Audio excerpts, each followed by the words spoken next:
The wind was a thief in this country, stealing the warmth from a person's bones and the hope from their heart. It scoured the plains of western Nebraska, leaving behind nothing but dust and a profound, aching emptiness that mirrored the one inside Alara. The wagon wheels had grown their last complaint hours ago, depositing her and a single scuffed trunk onto the splintered boardwalk of a town that was less a community and more a collection of resentments held together by mud and timber. She stood alone, the fabric of her gray traveling dress a flimsy shield against the cold, assessing eyes of the few women who passed, their faces pinched with a piety that felt more like judgment. They knew what she was, a mail-order bride, a woman of last resort purchased like a sack of flour. Her gaze swept the desolate street, searching for the man whose name was a harsh consonant on a piece of paper folded in her reticule. Silas Miller. The letter, penned by the town minister on his behalf, had been sparse, offering little more than the train fare and a promise of a life. It had said nothing of the silence that seemed to cling to his name in the mouths of the townsfolk, nothing of the way the stationmaster's eyes had clouded with something like pity when he'd pointed toward a solitary figure at the far end of the street. He stood beside a stoic-looking horse, a man carved from the unforgiving landscape itself. Tall and broad, with a face shadowed by the brim of a worn hat, he made no move toward her. He simply waited, his stillness a stark contrast to the frantic beating of her own heart. Fear, cold and sharp, pierced the numbness that had been her companion for the 1,000-mile journey. This was her new life. This silent, grim statue of a man was her husband. The prairie stretched out behind him, a vast, indifferent ocean of brown grass under a bruised purple sky. There were no rolling green hills of Ohio, no familiar scent of damp earth and river water. There was only this raw, exposed land and the crushing weight of its solitude. Every ragged breath she drew was filled with the fine grit of dust and the metallic tang of despair. She had traded one form of desolation for another, and as she took the first hesitant step toward him, she felt the last vestiges of the girl she had been crumble away, leaving only a terrified woman on the edge of the known world. He took her trunk without a word, his hands large and calloused, securing it to the pack mule with an economy of motion that was both efficient and unnerving. He did not help her onto her own mount, a placid mare, but simply waited again until she had clumsily settled herself in the saddle. The ride to his homestead was a study in silence. The only sounds were the plodding of hooves, the creak of leather, and the ceaseless moan of the wind. He rode slightly ahead, his back a rigid wall between her and the world, a world that now consisted of him and the endless, rolling expanse of nothing. The sun bled out across the horizon, painting the clouds in violent strokes of orange and red, the kind of beautiful, lonely sunset that makes you feel a stranger in your own skin. She clutched the reins, her knuckles white, and watched his silhouette, wondering what ghosts haunted the rigid line of his shoulders. She had come here seeking refuge, but as the last light failed, she had the terrible certainty that she had only managed to find a colder, more isolated prison. The homestead was a single, stark cabin hunkered low against the prairie, as if trying to hide from the vast, oppressive sky. A plume of smoke, thin and gray, rose from its stone chimney, the only sign of life for miles. Inside, the silence was even more profound, insulated by the thick sod walls. A fire crackled in the hearth, casting long, dancing shadows that made the small space feel both cavernous and claustrophobic.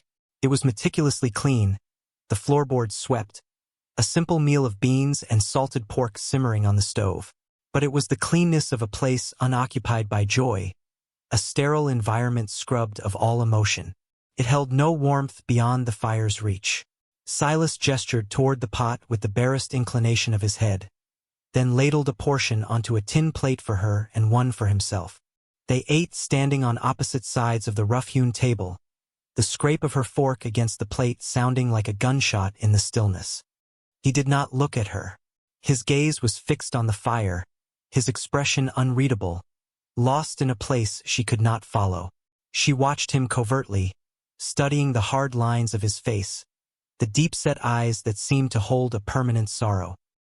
He was younger than she had expected, perhaps no more than 30, but he carried himself with the weariness of an old man. When the meal was finished, he took her plate, washed it with his own in a basin of water, and dried it with a piece of flour sacking. Then he finally spoke, his voice a low rasp, and used and rough. "The loft is yours." He pointed toward a crude ladder leading to the upper half of the cabin. There was no discussion, no question. It was a statement of fact, a drawing of a line she was not to cross. The space was his, and she was merely an occupant within it. She nodded, unable to find her own voice, and climbed the ladder, her legs trembling with exhaustion and a deep, unsettling dread. The loft held a simple straw-tick mattress and a single, neatly folded quilt. Through a crack in the floorboards, she could see him below, sitting in a chair by the dying fire, a solitary figure consumed by the shadows. He had not taken off his hat. Alara lay awake for hours, listening to the house settle and groan around her. She listened for any sound from the man below, but he remained as still and silent as stone. She thought of her previous life, of the cholera that had taken her parents and left her with nothing but debts and the pitying glances of neighbors. Marrying a stranger had seemed a desperate, but viable, escape. Now, lying in this cold, silent house with a man who was more ghost than husband, she feared she had made a fatal error. This was not a partnership. It was a shared sentence. The wind howled outside, a lonely, mournful sound that echoed the desolation in her soul. She pulled the thin quilt tighter around her shoulders, the coarse wool scratching at her chin, and wondered if a person could die from silence alone. She felt a profound and terrifying certainty that she was about to find out. The first test came not from the man but from the land. A week into her new life, the sky turned a bruised, malevolent yellow. The wind, usually a constant companion, fell utterly silent, creating a heavy, expectant stillness that was more unnerving than its usual howl. Silas, who had been mending a fence line near the barn, stopped his work, his head tilted, listening to something she could not hear. "Get inside," he commanded, his voice sharp with an urgency she had not heard before. "Bar the door." He did not wait for her reply but strode toward the barn, his movements swift and purposeful. She scrambled back to the cabin, her heart hammering against her ribs, and slid the heavy wooden bar across the door just as the world outside erupted. The wind came back not as a moan, but as a physical blow, a solid wall of force that slammed against the cabin, making the timbers groan in protest. It was followed by a sound like 1,000 angry snakes. Hail. Ice pellets, some as large as robins' eggs, battered the sod roof. A sudden, sharp crack from above was followed by the drip, drip, drip of icy water splashing onto the floorboards near the hearth. A leak. Her first instinct was panic, a useless, fluttering terror. But then, a different feeling rose up to meet it, a stubborn refusal to be helpless. She was no longer a girl to be sheltered. She was a woman in a house that was now hers to protect, whether its owner acknowledged her or not. She grabbed the empty stew pot and placed it under the drip, the rhythmic plink of water striking tin a small, defiant sound against the storm's fury. The wind shrieked, and another section of the roof gave way, a shower of mud and icy water cascading down near the ladder. She dragged the heavy dining table, its legs scraping in protest, under the new deluge, using every pot and basin she could find to catch the invasive cold. She worked with a frantic energy, her dress soaked, her hair plastered to her face, fighting a losing battle against the indifferent violence of the storm. Just as despair began to set in, the main door flew open, torn from her grip by the wind, and Silas was there. He was drenched, his hat gone, his hair slicked to his skull. He shoved the door closed against the gale, his strength immense, and barred it again. For a moment he simply stood there, taking in the scene. The scattered pots, the spreading puddles, and her shivering and soaked in the middle of it all. She expected anger, a reprimand for the state of his house. Instead, his eyes, dark and intense, met hers, and she saw something flicker in their depths. It wasn't praise, not warmth, but a flicker of acknowledgement. He saw the pots she had placed, He saw that she had not simply cowered in a corner. He had seen her fight. Without a word, he retrieved a length of oilcloth from a chest and, with a strength that seemed impossible, climbed the ladder and began working it into the damaged eaves from the inside, redirecting the worst of the flow. He worked with the same brutal efficiency she had seen before, but this time, she was not merely an observer. They were, for a brief, unspoken moment, two people fighting the same battle. In the quiet moments when Silas was gone for long stretches, checking fence lines or hunting, the cabin became her territory. The silence, once a source of terror, transformed into a space for observation. She moved through the small rooms, her hands trailing over the smooth, worn wood of the furniture, trying to piece together the man from the life he had built. It was in one of these quiet afternoons, with the low sun slanting through the single clean window, that she found the chest. It was tucked away under the crude bedstead on the main floor, a place he must have assumed she would have no cause to go. It was not locked. Her fingers hesitated over the simple iron latch, a sense of trespass warring with an undeniable curiosity. It felt like a violation, yet she felt a desperate need to understand the sorrow that clung to him like a shroud. With a deep breath, she lifted the lid. The scent that rose from the chest was of lavender and cedar, a scent utterly alien to this harsh, masculine world. It was a ghost of a scent, faded and delicate. On top lay a woman's shawl, knitted from soft blue wool, folded with a precision that spoke of reverence. Beneath it, a small, calico-covered book of poetry, its pages filled with a delicate, sloping script. And at the very bottom, nestled in a bed of dried flowers, was a small, carved wooden horse, its paint worn away by the grip of a tiny hand. A child's toy. The breath caught in her throat. This was not just a house empty of joy. It was a house hollowed out by its loss. The silence was not an absence of sound, but the lingering echo of voices that were no longer there. A wife. A child. The realization settled upon her not with a shock, but with a deep, aching wave of empathy. The grim, silent man was not a monster. He was a mourner. He was the soul keeper of a tomb. She closed the lid gently, a profound sadness for him welling up inside her. His hardness was a shield, his silence a vigil. He wasn't just haunted. He was actively preserving the ghosts, keeping them safe in this quiet, lonely place. When he returned that evening, dust-covered and weary, she saw him differently. She saw the ghost of the man he might have been, the husband and father who had once lived in this cabin.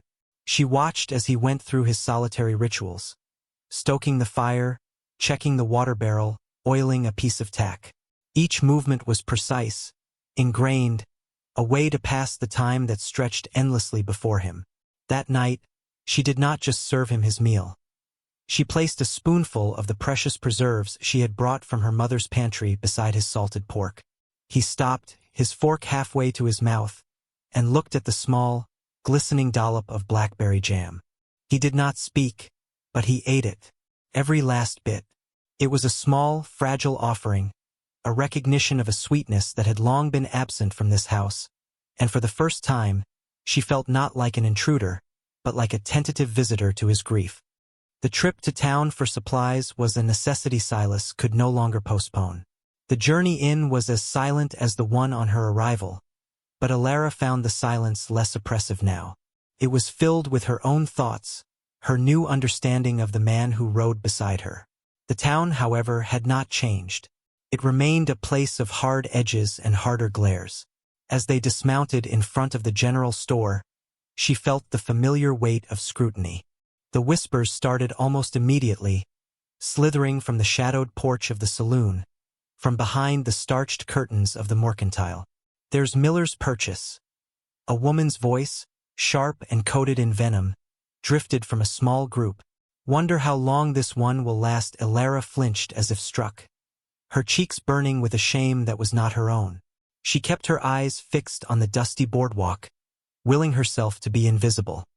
Inside the store, the air was thick with the smells of coffee beans, cured leather, and smug superiority. The proprietor, a portly man named Henderson with small, avaricious eyes, greeted Silas with a familiarity that bordered on contempt. "Miller, back from the dead. Need more flour to feed the new mouth." His gaze slid over Alara, lingering with a greasy appraisal that made her skin crawl. Silas ignored the jibe, his voice flat as he listed their needs. Flour, salt, coffee, and cartridges. As Silas counted out the coins, Henderson leaned conspiratorially over the counter toward Alara. "Life must be quiet out on that plot," he said, his voice a low, insinuating murmur.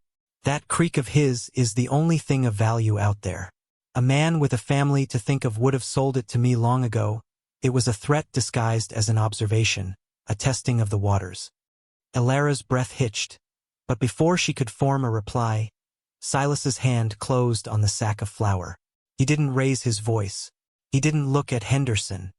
He simply straightened to his full height, his presence suddenly filling the small store, sucking the air from it. The easy contempt on Henderson's face flickered and died, replaced by a flicker of primal fear. The jovial shopkeeper was gone, and in his place was a man who had just remembered he was poking a grizzly. Silas's fury was a palpable thing, a cold, heavy pressure in the room. He finished his transaction, his movements deliberate and dangerously calm. He gathered their supplies, his gaze never leaving some distant point over Henderson's shoulder. He then turned, his hand briefly touching the small of Alara's back, a gesture so fleeting she might have imagined it, guiding her toward the door. Outside, in the thin sunlight, the whispers had ceased. The men on the saloon porch suddenly found their boots fascinating. He had defended her, not with words or fists, but with the sheer, unadulterated force of his presence. He had drawn a line around her, and no one dared to cross it. As he loaded the mule, she saw that his protection was as silent and as absolute as his grief. The journey back was hard. The jolting of the horse, combined with weeks of poor nutrition and unrelenting stress, had taken a toll she had tried to ignore. A dull, persistent ache in her lower abdomen had sharpened into a hot, insistent pain. It was a private misery, a woman's ailment that was both humiliating and frightening to consider in this desolate place, miles from any doctor or knowing female hand. She bit her lip, trying to focus on the swaying rhythm of the horse, but with every step, a fresh wave of pain radiated through her. By the time they reached the cabin, she was pale and sweating, a fine tremor running through her limbs. She dismounted clumsily, her legs nearly buckling beneath her. Silas, unloading the mule, stopped and turned, his dark eyes narrowing as he took in her pallor. "What is it?" he asked, the words clipped. She couldn't answer. She couldn't give voice to the intimate, mortifying nature of her affliction. She shook her head, turning away from him and stumbling toward the cabin, desperate for the privacy of the loft. The pain was a hot coal inside her now, and a feverish chill began to creep over her skin. She managed to climb the ladder, her vision blurring at the edges, and collapsed onto the straw-tick mattress. The world became a small, miserable circle of pain. She curled into a tight ball, pressing her fists into her belly, but it did no good. Hours passed. The light outside the small window faded from gray to black. She heard Silas move about below, the familiar, solitary sounds of his evening routine. The smell of wood smoke and coffee filled the small space, a scent of normalcy that felt like a cruel joke. The pain was relentless. Tears of frustration and fear leaked from her eyes, tracing cold paths into her hair. She was alone with this, utterly, terrifyingly alone. Sometime deep in the night, she heard the scrape of the ladder against the loft opening. Her heart seized. He was coming up. A dark shape resolved itself in the gloom. Silas. He carried a lit lantern, holding it low. Its gentle light illuminated her pathetic, huddled form. He said nothing, simply stood there, his expression obscured by shadow. He could see her sweat-sheened face, the way she was knotted in on herself. The silence stretched, thick with her shame and his unnerving stillness. She knew she had to say something. The pain was too great to bear in silence any longer. To remain silent was to surrender to it, to whatever fever or infection was consuming her from the inside out. With a ragged, shuddering breath, she finally broke. The words were a ghost of a sound, torn from the deepest part of her vulnerability, a final, desperate plea. "I've been aching down there," the mail-order bride whispered into the vast, dark space between them. The haunted cowboy just waited. He did not recoil. He did not ask invasive questions or show a flicker of disgust. He just waited, his stillness an anchor in her sea of pain, allowing the weight of her confession to settle in the quiet air. He held her gaze for a long moment, his own eyes dark and serious, then he gave a single curt nod. He descended the ladder as silently as he had come, leaving her in the gloom, her whispered words hanging in the air like smoke. A part of her wilted, certain she had been dismissed, her humiliation now complete. But a short while later, she heard the cabin door open and close. The sound of his boots faded into the night. Panic flared anew. Had he abandoned her? Left her to her fate? She lay there, adrift in pain and uncertainty, listening to the wind and the frantic thumping of her own heart. An hour passed, maybe more. Just as she was surrendering to a fever-addled despair, the door opened again. Silas returned, his arms full of dark, leafy branches and roots she did not recognize, their earthy scent cutting through the stale air of the cabin. He did not come back up the ladder. Instead, he moved with quiet purpose below, stoking the fire and setting the large kettle over the flames. She heard the chop of a knife, the splash of water. He was working. For her, the realization was a small, warm thing unfolding in her chest. He was not disgusted. He was capable. He was not dismissive. He was acting. She listened to his movements, each sound a reassurance, a counterpoint to the throb of her own body. After another long while, he spoke from the bottom of the ladder, his voice low and steady, careful not to startle. "There is a bath ready. Yarrow and willow bark. It will help the fever and the pain a bath." He had heated gallons of water, hauling it from the well in the cold dark. He had prepared a medicinal wash from herbs he knew how to find on the barren prairie. He had done all this for her, in response to her whispered, shameful confession. "I will be in the barn," he added, his meaning clear. He was giving her privacy. He was offering her not just a remedy, but dignity. With a monumental effort, Elara forced her trembling body to move. She slowly, painfully, descended the ladder. The main room was warm and steamy. The large metal washing tub, usually hung on an outside wall, was placed near the hearth, filled with fragrant, steaming water. A clean piece of sacking was laid out beside it.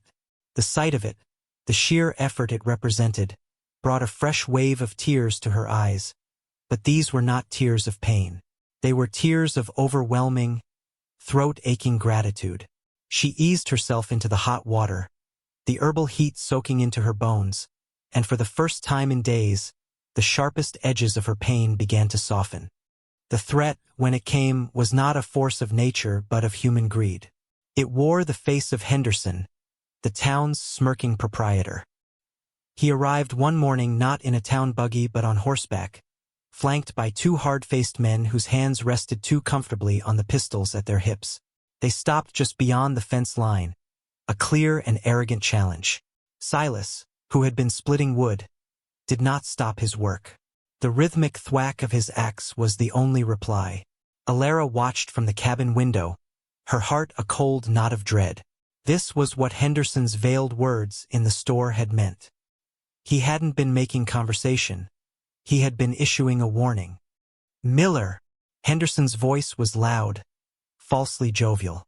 "I've come to make you a final offer, a fair price for this dried-up patch of dirt. Enough for you and the missus to get a new start somewhere." Softer, the insult was clear. Softer, weaker. A place for people who couldn't handle this land. Silas finished splitting the log in two, then slowly, deliberately, embedded his axe in the chopping block. He turned, wiping his hands on his trousers, his face an unreadable mask. "This land is not for sale," he said.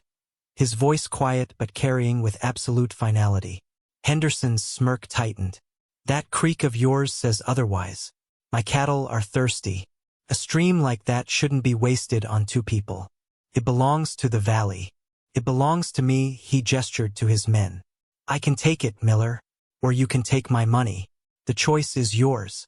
But I'm not leaving without that water. The air grew thick with tension. The two hired men shifted, their intent clear. They expected Silas to fight or to fold. They saw him as one man, isolated and, with the addition of a wife, newly vulnerable. They did not understand the nature of his stillness. It was not passivity. It was the coiled quiet of a predator. Alara's hands clenched at her sides. The woman who had arrived here weeks ago, terrified and helpless, would have hidden in the loft. She would have prayed for it all to be over. But that woman was gone, burned away by fever and pain, and reforged by a quiet act of care in the dead of night. This was her home now. The man out there, who had tended to her most private pain with silent dignity, was her husband. She would not hide. She moved from the window, her purpose firm. She walked to the corner where Silas kept his old hunting rifle. It was heavy, the wood smooth and cool beneath her trembling fingers. She did not know if she could fire it, but she knew she could hold it. She unbarred the door and stepped out onto the porch, the rifle held across her body. The three men turned, their expressions of surprise quickly hardening. Henderson's eyes narrowed. Well now, the little bride wants to play, he laughed. A harsh, ugly sound. You best get back inside, girl. Before you get hurt. Alara said nothing. She simply stood her ground, her gaze fixed on him, her fear a cold, hard stone in her belly, but her resolve a fire. Her presence changed the equation. It was no longer three men against one. It was three men against a home. Silas's eyes flickered toward her for a fraction of a second, and in that brief glance, she saw the same thing she had seen during the hailstorm. Not surprise, but acknowledgement. He had not expected this, but he understood it. He turned his full attention back to Henderson, a subtle shift in his stance, a lowering of his center of gravity. You heard her, Silas said, his voice dropping to a low, dangerous growl. Get off my land. The confrontation was brutal and swift. Henderson, enraged by their defiance, spurred his horse forward, intending to ride Silas down. But Silas was not a farmer. He was a man who had survived this land by being harder than it was. He moved with a speed that belied his size, grabbing the horse's bridle and using its own momentum to twist the animal aside. Henderson tumbled from the saddle with an undignified grunt. His two hired men, seeing their employer downed, drew their pistols. But they had hesitated a fraction too long, unnerved by Alara's steady presence with the rifle. That hesitation cost them. Silas was on them before they could aim, a blur of motion. He disarmed the first man with a savage twist of the wrist, sending the pistol flying, and struck the second with a blow that sounded like a side of beef hitting the floor. It was not the wild brawling of a saloon. It was cold, efficient, and utterly final. Alara's hands were slick with sweat on the rifle stock, her heart hammering, but she did not move. She kept the weapon trained on Henderson, who was scrambling to his feet, his face a mask of fury and humiliation. He saw his two men, one groaning on the ground, the other clutching a broken wrist. He saw Silas, standing over them, breathing hard but untouched, his eyes burning with a cold fire Henderson had fatally misjudged. And he saw the woman on the porch, unmoving, a silent sentinel who would not be broken. The fight was over. Defeated, Henderson spat a curse into the dust, hauled his injured man onto his horse, and retreated, his threats dissolving into the vast prairie silence. Silas watched them go, his chest heaving, until they were nothing but small specks on the horizon. Only then did he turn. He looked at Alara, still standing on the porch, the heavy rifle in her hands. He walked toward her, his steps slow, and stopped at the bottom of the porch steps. He looked at her face, then at the rifle and back to her face. He didn't smile, but the rigid sorrow in his features seemed to soften, replaced by something new, something she had never seen there before: respect. In the quiet aftermath, the world seemed to hold its breath. The dust settled. The silence that returned to the homestead was different now. It was not empty, but earned. It was the calm that follows a shared victory. Silas retrieved his axe from the chopping block, his movements slow and weary. Alara carefully leaned the rifle against the cabin wall and came down the steps to meet him. He had a shallow cut on his cheekbone where a splintered piece of tack had caught him. Without thinking, she reached into her apron pocket for a clean scrap of cloth, dabbed it with water from the rain barrel, and gently pressed it to the wound. He flinched at her touch, a reflexive recoil from a tenderness he had long forgotten, but he did not pull away. He stood perfectly still, allowing her to minister to him, his dark eyes fixed on her face. It was the closest they had ever been. She could feel the warmth of his skin, see the flecks of gold in his dark irises. That evening, as they sat by the fire, the space between them felt smaller. The quiet was comfortable, a shared language. For the first time, he spoke of the past without prompting. His voice was low, the words spare, each one costing him a visible effort. "Her name was Anna," he said, his gaze lost in the flames. "The boy was named Daniel." He paused, and she knew he was seeing the ghosts that lived in the cedar chest. "Fever took them. One winter. Nothing I could do." He fell silent again. But he had given her a profound gift. He had shared the names of his ghosts, inviting her into the most sacred chamber of his grief. He was no longer just a mourner. He was Silas, a man who had loved and lost. He looked up from the fire, his eyes meeting hers across the hearth. He looked at her not as a purchase, not as an intruder, but as the woman who had stood with him, who had cared for him, who had faced down his demons, both internal and external. "You were brave today," he said, the words simple, yet holding the weight of 1,000 unspoken conversations. A warmth spread through her chest, a feeling of being truly seen. "So were you," she replied softly. The next morning, she woke not to the sound of his solitary departure, but to the scent of coffee. Descending the ladder, she found 2 tin cups on the table, steam rising from both.